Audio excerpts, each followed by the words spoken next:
It takes incredible strength and will to do an Ironman challenge. Check that out. 100-plus miles biking, 2.5 miles of swimming, and a 26-mile run. But it takes even more will to do it 11 times and work through cocaine and alcohol addiction. Earlier I spoke with Todd Crandell, who competes in the Ironman World Championship in Hawaii next week.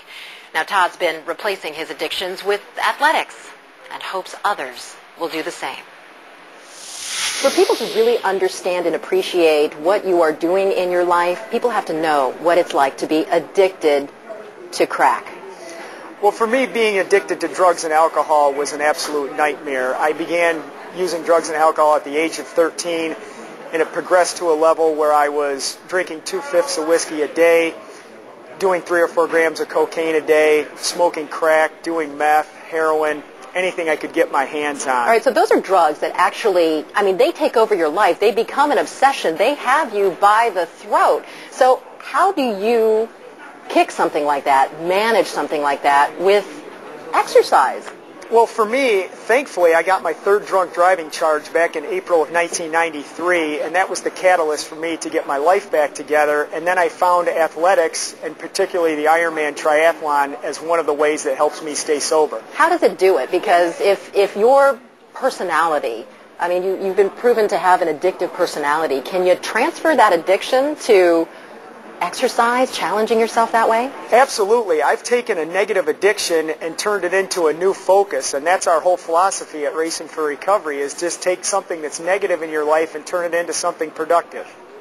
Is there ever a time when you're out there running, biking, swimming, that you still feel the pull of drugs and alcohol? I still occasionally get the urge to use drugs and alcohol, but every time I'm out there racing, I am carrying the Racing for Recovery message to help that addict and their family that is still suffering from addiction. And that just carries me through every Ironman that I'm doing. Is there actual medical evidence that this can actually work for other addicts?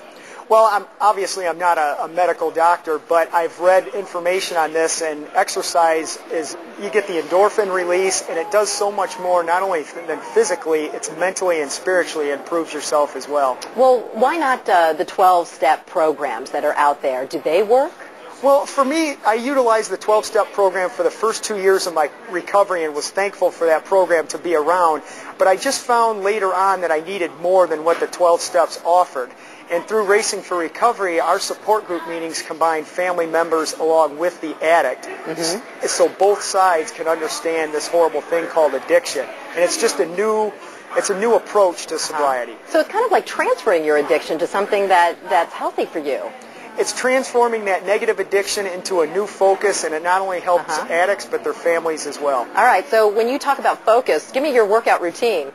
Well, this morning before I came up to do this interview, I ran 8 miles, and now I'm in the taper mode, so I don't do a lot for the next week, but I'm usually doing about 15 or 20 hours of swimming, biking, and running per week. All right. Well, when you bike 112 miles, swim 2.4 and run 26.2 miles, I think all I would be thinking about is survival, too.